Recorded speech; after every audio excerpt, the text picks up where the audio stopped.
Hello, everyone. I am back. I'm Kaylee, the teacher of finances. It is Tuesday, and I have a super powerful topic I wanted to talk about today for Thoughtful Tuesday.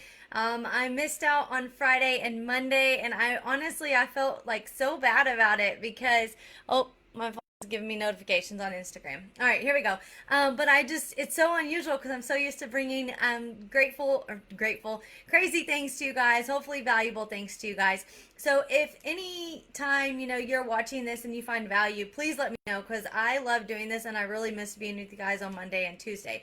But I mean, Friday and Monday. But we had a great weekend and we got to watch Kyra dance. It was a fun time and I was so grateful that we were able to do that with her and be able to do it as a family.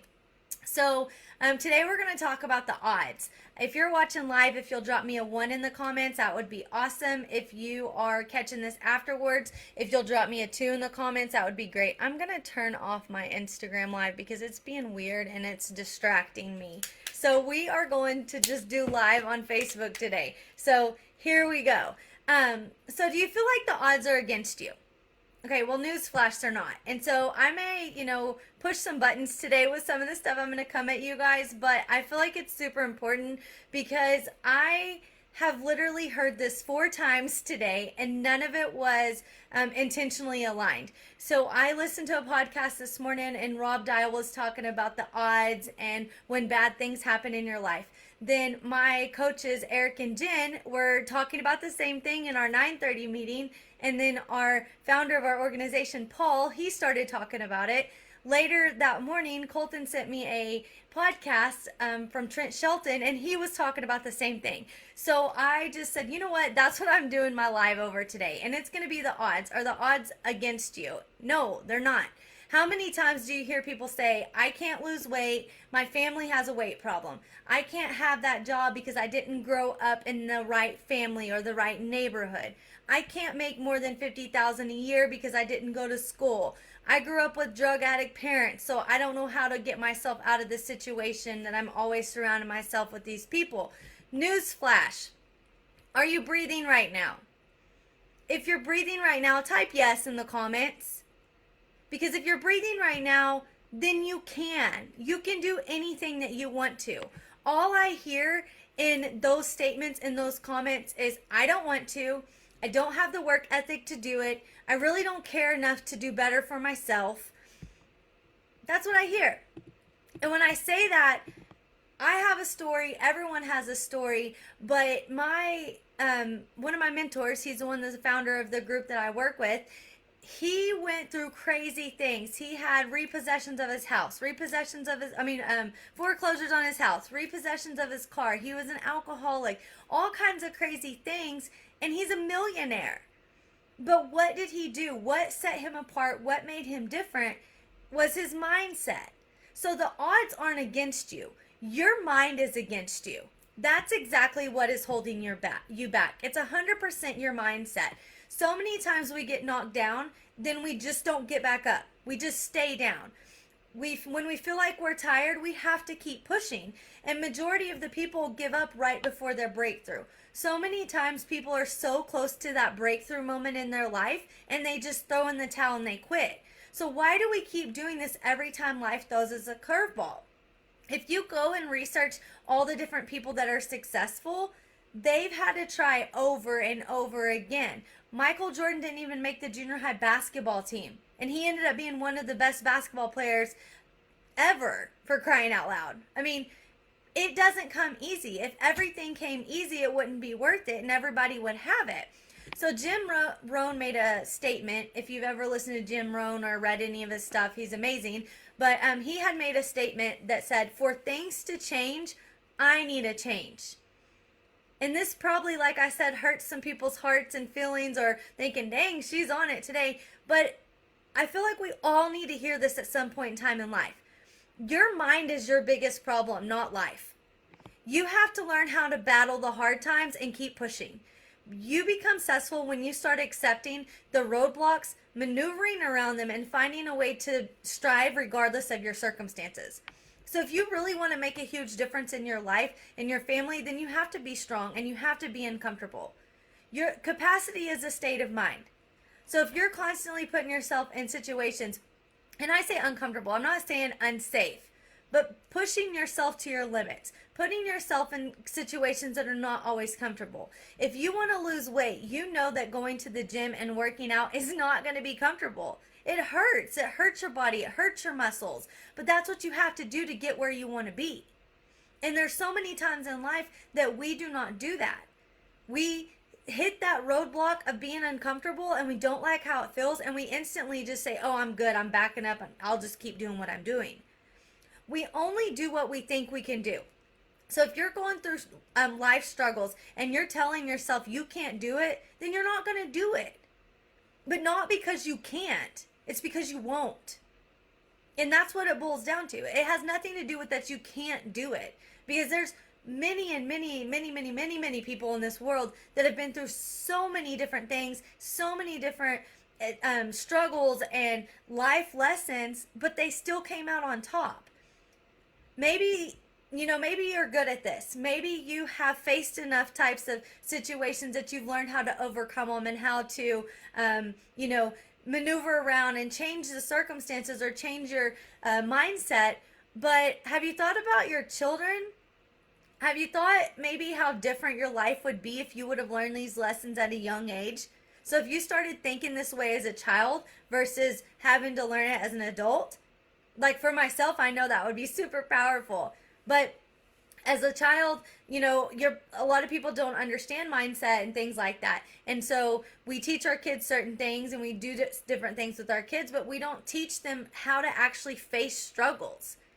And so the reason I wanted to share a story, this weekend we went to a dance competition and I posted all of our results. I shared everything with you guys. And our daughter did extremely well.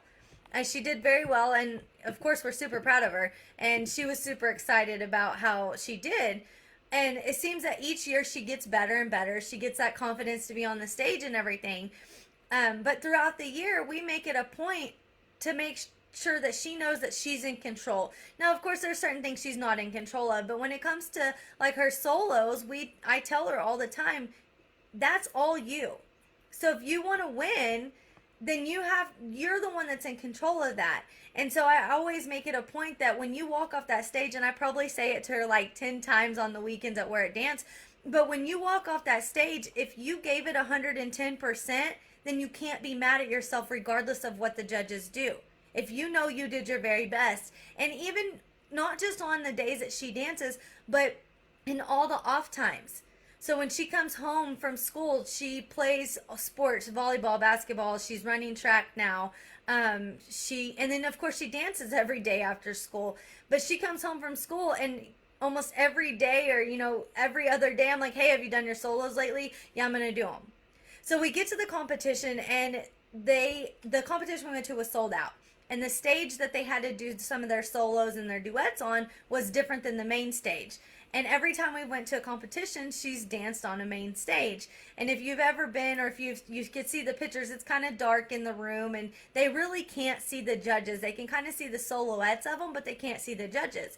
Well, this secondary stage that they had in place was way smaller than the main stage, and they dimmed the lights down, but it still wasn't as dark as what she's used to doing. And it definitely can be intimidating because the judges sit there and talk the whole time throughout your performance, critiquing you on what you're doing and what they think.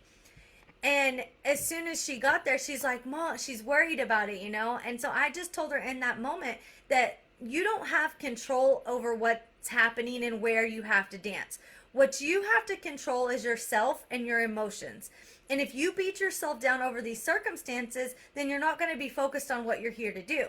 And of course, she ended up performing, and she ended up third. I think there was around 60 performances or something in her category, in her age group.